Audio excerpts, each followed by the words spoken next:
Hello, everyone. So, I want to get a feel for the room. I want to see a show of hands. Who in here likes what they do for a living? Who likes their job? Show of hands. Very nice, very nice. Is there anyone in here who loves what they do? Oh. 1, 2, 3. Your hand went up first. What's your name? Rachel. What do you do for a living? Investment banking. And what do you love about investment banking?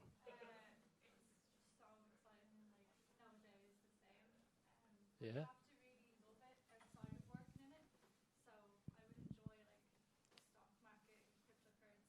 Yeah. Making that dollar lot. Yeah. Very nice, very nice. I seen lady in the blonde, your hand went up. Yeah, what's your name? Hannah, what do you do for a living? Okay, very good.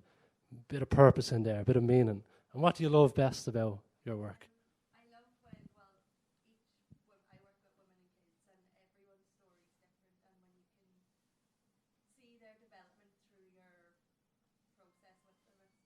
Yeah, I imagine so. Very nice. So, let's spice things up. Hands up. Who in here hates what they do for a living? Or dislikes? Just dislikes.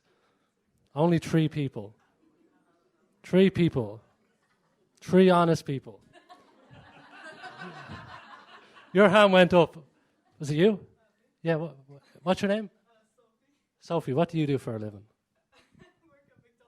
McDonald's. Okay.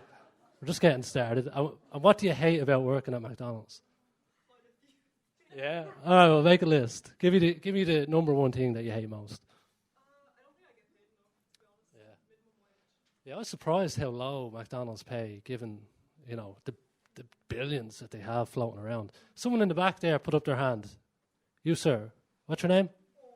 Owen. What do you do for a living? Security officer. And what do you hate about being a security officer?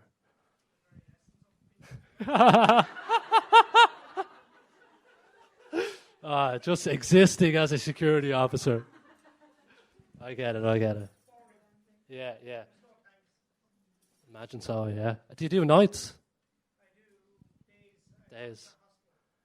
I had a friend who worked in a hospital nights. I won't get into that now, but let's just say he got wasted every time he went to work.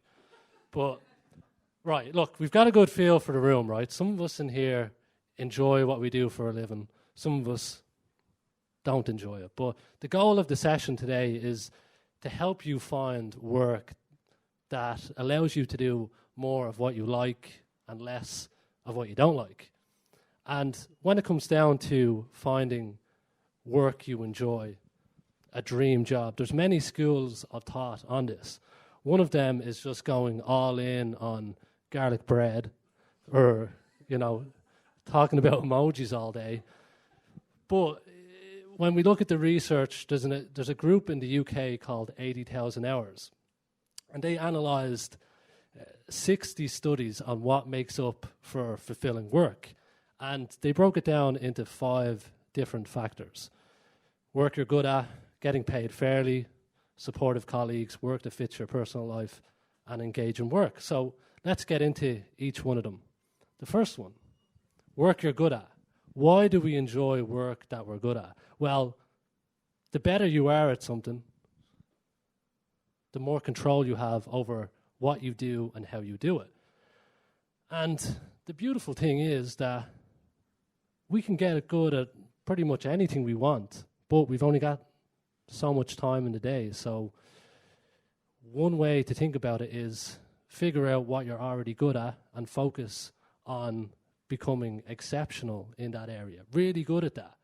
And because we've only got so many hours in the day, play to your strengths and figure out what it is you're already good at and then double down on that. And if you're not sure about what you're good at, a few questions you can ask yourself. What parts of your job come easy? Because what comes easy to you doesn't come easy to everyone else, but you just take it for granted because you do it every day. So you might overlook the parts of your job that come easy. When were you most productive in your career? What do people come and approach you for help with? So what are you the go-to guy or the go-to girl for?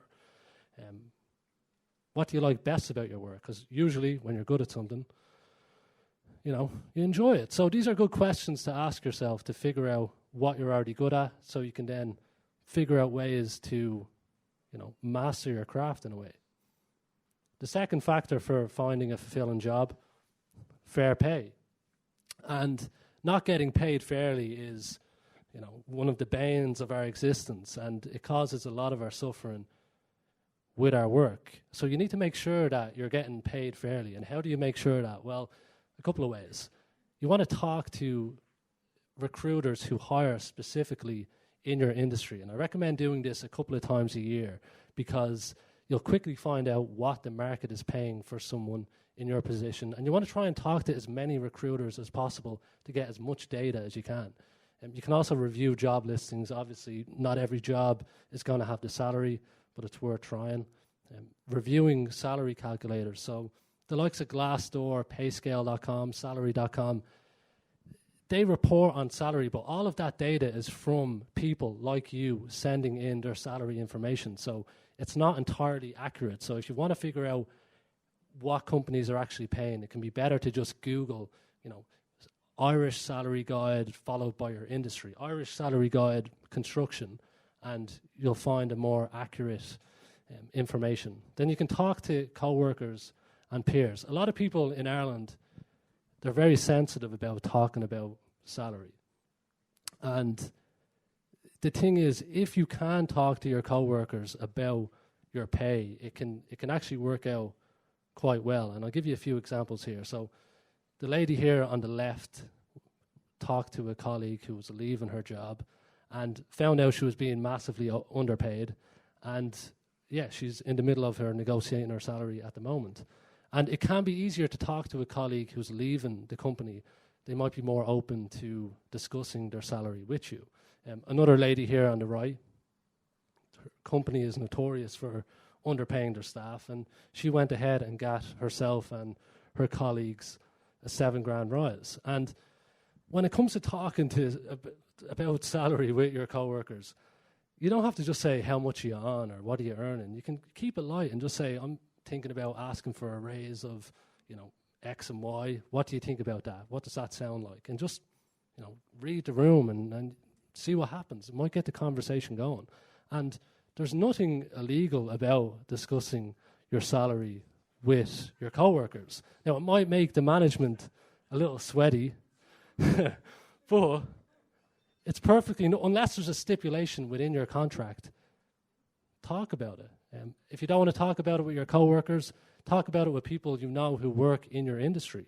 So again, keep it light and say, I'm applying for jobs, I'm thinking about asking for X and Y. What do you think about that? Does that sound fair?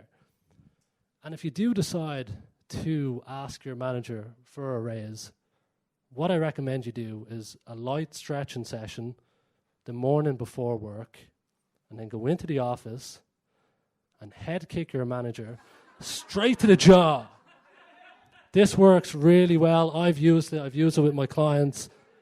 100% success rate. Especially you and McDonald's there.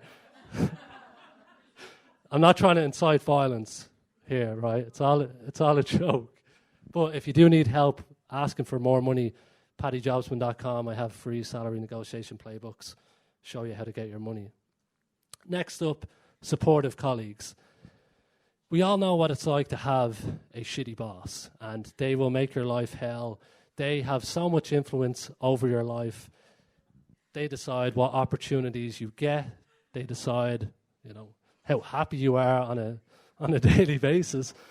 So if you are looking for a job, if you are seeking greener pastures, you need to be able to suss out managers. You need to be able to spot the good from the bad. And how you do that in a few ways.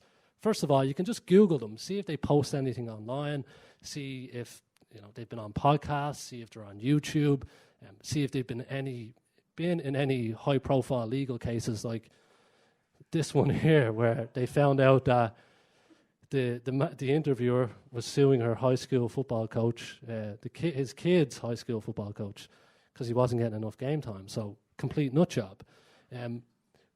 You can also review how the company responds to negative reviews. So Gurdev here said he paid $7.60 for a kebab, hardly any meat, naan was burnt, and the owner replied, "I'm sorry to hear about your naan, hope she gets well soon." So I want to work for this guy. He doesn't take life too serious. He has fun. He's a fun guy. So how they respond to reviews can tell you a lot about, the type of cultures at that company. Now, when it comes to finding out what it's like to work at a company, the only way you're going to find out for real is by talking to either people who are in that company right now or people who have left the company within the last 6 months. Because if you're going on to the likes of Glassdoor, I know someone in this room who worked for a company and the company paid their staff to leave positive reviews on Glassdoor. So it can be hit and miss over there, as well as that company awards, Great Place to Work awards. I've coached people who worked at those companies and they worked for a tyrant. So it's not a good indicator of what it's actually like to work at a company. Your best bet is to try and track down people who are either in the company or have left the company. Like I said, it's hard to get information out of people who work at the company. So on LinkedIn, you can actually filter by past company and find people who've left the organization in the last 6 months. And you can just drop them a message. Now, when it comes to using message templates, just know that they're being used by hundreds, sometimes thousands of people. So always put your own spin on them. Always reword them. They're just a guide. But essentially, if you are talking to ex-colleagues, you just want to say, look, I'm applying for a similar role that you are in. I just want to get some insights about the environment. Would you be willing to share them? Keep it light. Most people won't reply, but if one person does and you find out that one of the department managers is, a nut job, at least, it's a bullet dodged. Other ways is to ask interview questions that force a genuine answer. So questions like, what makes you most proud of your team? What do your best employees say about working here? What do you like about working here? What does the path to growth look like in this role? And do you have any examples of people who have been promoted from within? And when you're listening to their answers here, how do you know they're not talking a load of brown? Well, they'll contradict themselves. They'll give you vague answers. They'll give you generic answers. They won't answer the question. They'll try and avoid the question. But really, they won't be able to give you specific examples. And if you're unsure about their answers, ask follow-up questions, because the more you follow up with them, the harder it is for them to keep their story straight. So trust your instincts here. Watch how they deliver their response. Are they passionate? Are they full of enthusiasm? Or do they sound dead inside? Just analyze them. Other red flags to look out for would be, management that push blame. They're disrespectful. They're not prepared. They don't have a clue what your day-to-day will look like. They don't really ask many questions. If it all feels too easy, there's a problem. If you're on a first date and someone gets down on their knee and proposes to you, there's something wrong there. There's just something wrong. If they need you to start right away, the place could be on fire. People could be leaving in droves. Now, these are just indicators. It's not an exact science. It's just something to be aware of when you are going into interviews. Some green flags, put a positive spin on this talk here. Open, transparent, take ownership. Managers who take responsibility for everything, failures, wins, the whole shebang. They speak highly of their team. They don't try and avoid talking about salary. We all work for money. Let's not forget that. Clear onboarding plan. The hiring process is clearly laid out. They give you a straightforward path for what opportunities will come available in the role. It should feel like a conversation. It shouldn't feel like an interrogation, and they shouldn't be putting pressure on you to start immediately. But no matter what, after every interview, try and reflect on the conversation, because when you need a job, when you're desperate for a job, I know some of us will have to take any job we can get because we need a paycheck and that gets priority. But if you are in a position, say no to opportunities that you don't feel right about. If you're ill-treated at any point during the interview process, just remember that process is the honeymoon period. it's all downhill from there. So if you're getting ill-treated during the interview process, it's an enormous red flag. But what I'll say is, try and be objective. If you do need a job, you want to make sure that the place you're going to is better than the place you're coming from. Number 4, the fourth factor of what makes a fulfilling job: work that fits your personal life. And a good question, a good exercise, is to ask yourself, what would your perfect work day look like? Map it out. Would it be a 4-day work week? Would it be working from home? Would it be starting at 10 o'clock instead of 9 o'clock? Whatever it is. And the reason you want to get this down on paper is because if you don't aim at it, if you don't ask for it, you've absolutely no chance of getting it or even getting close to it. So try and map it out. And from there, I'm not saying you'll be able to get it on day one, but you can work with your employer, you can work with your manager to start getting close to what your perfect day would look like. And for me, I wasn't able to get this at an employer, so I had to set up my own employment. But Eddie here summarized what my perfect day would look like. 4 hours of work, talk to no one, and just spend the rest of the day just floating around. I don't think you can do more than 4 hours of focused work per day. I can't anyway. But like I said, if you think that what you want from an employer is not possible, I'm going to discuss strategies for that in a moment. But I want to highlight a cool story of a lady who negotiated a 3-day work week. Now, this is rare, but it can happen. And, you know, she's having a 4-day weekend every weekend, getting to see her kids. And how she went about it, well, she negotiated entirely by email. So she provided evidence of relevant past success. She included metrics. She name-dropped big-name brands. She came in with a plan of what she's going to do in the job from the get-go.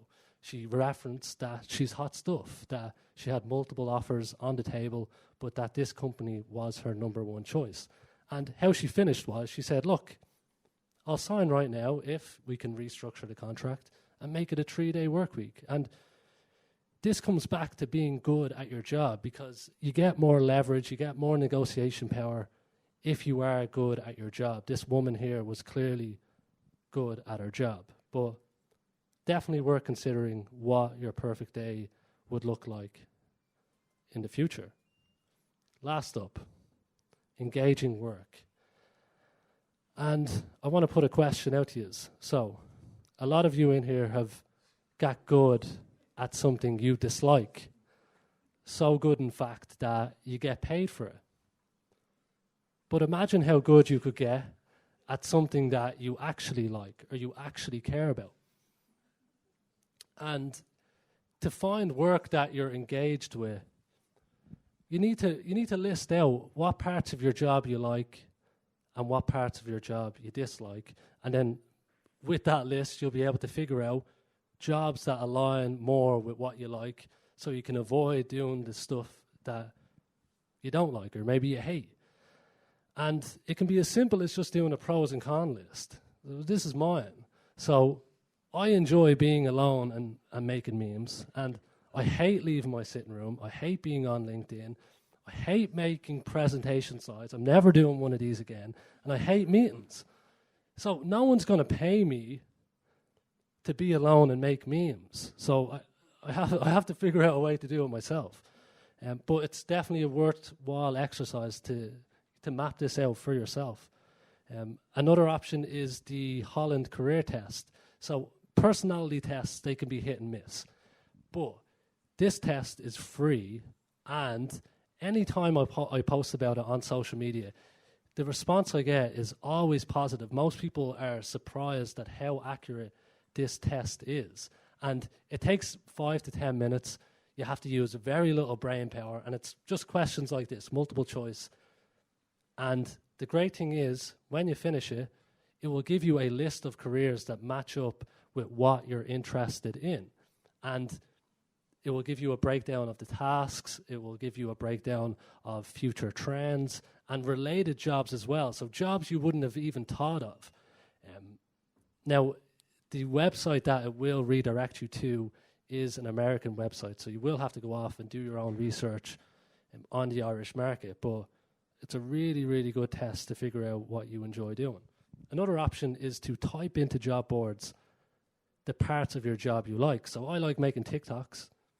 Threw this into LinkedIn, and lo and behold, the first job is all about making TikTok videos. So you don't have to stick to just job titles on job boards. If you like training people, if you like presenting, whatever it is, throw it into that search bar and see what pops up. And then when you find out a role that you're potentially interested in, you can research people who are in that job on LinkedIn, talk to them, pick their brains a little bit.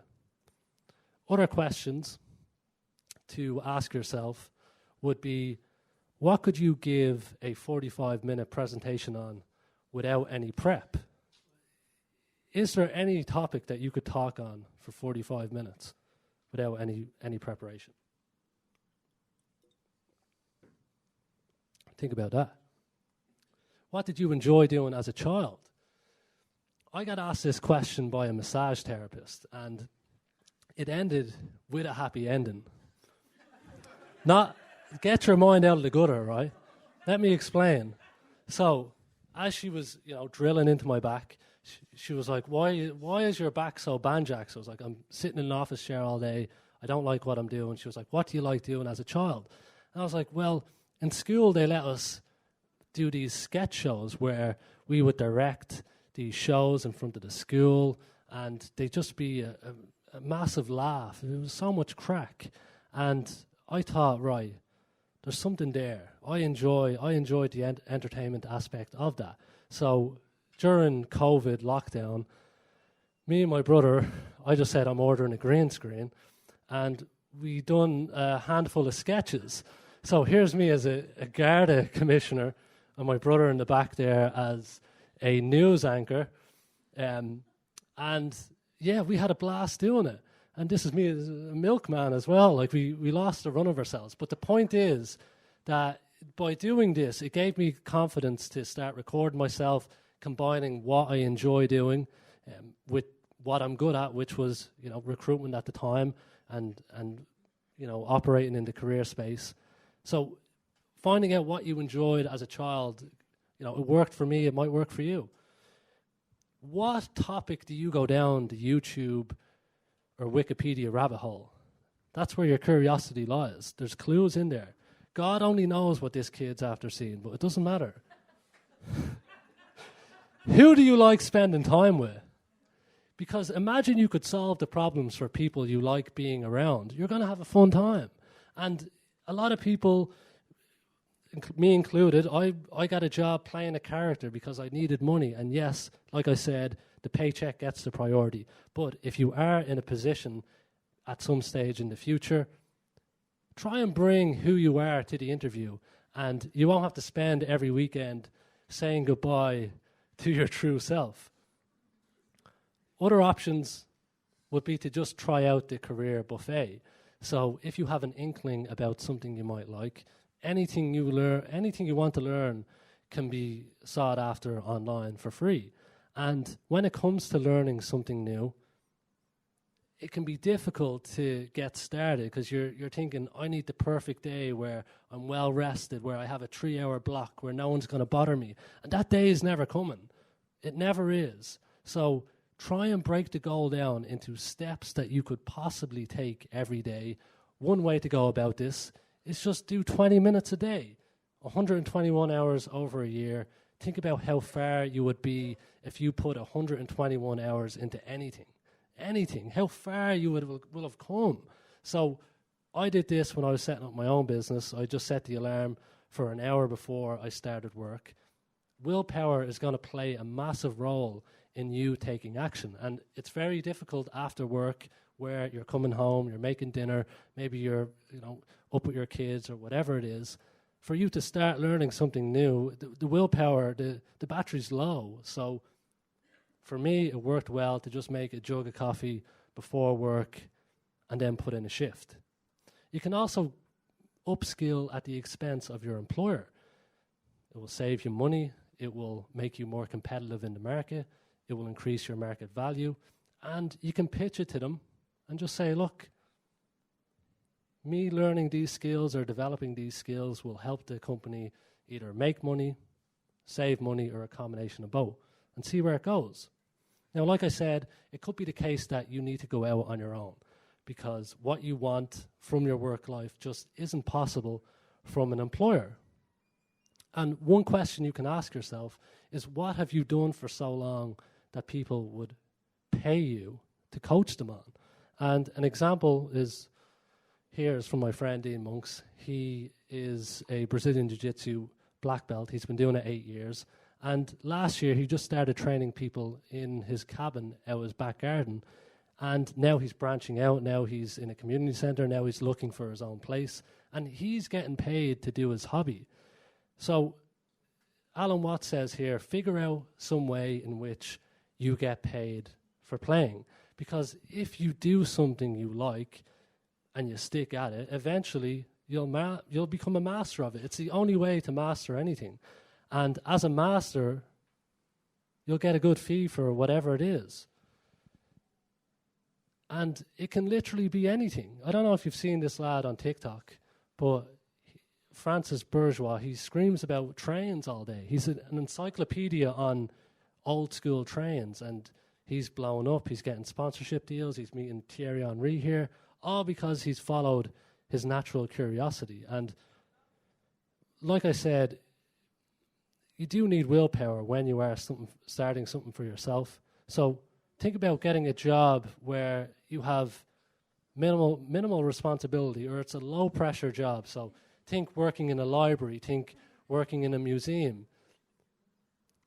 Potentially low, no job is going to be low stress, but try and find a role that, doesn't take up all your mental energy so you can focus then on building something for yourself. And when it comes to setting something up for yourself, earning a living, it doesn't have to be complicated. You don't have to make millions. One example would be if I did 3 career coaching calls a week at 150 quid, that's $2,000 a month. If I doubled that, $4,000 a month. If I had an information product and I sold 42 of them at 99 quid a month, it's 50k a year. Not saying this is easy, definitely not easy, but it beats the hell out of going into a job that's making you miserable. And whatever you decide to do, it's going to be very helpful to aim at something. Define it, whatever it is, because if you're not aiming at something, you won't even see the opportunities as they arise. As the opportunity comes, you don't even see it. But if you have that goal fixated, it will build towards the goal you're after. And if you think it's too late, it's definitely not too late, because Vlad the Impaler didn't even start impaling people until his mid-30s. And if you just Google people who started late, you're going to find an endless list of stories of people who started in their 30s, 40s, 50s. Samuel L. Jackson, Ricky Gervais,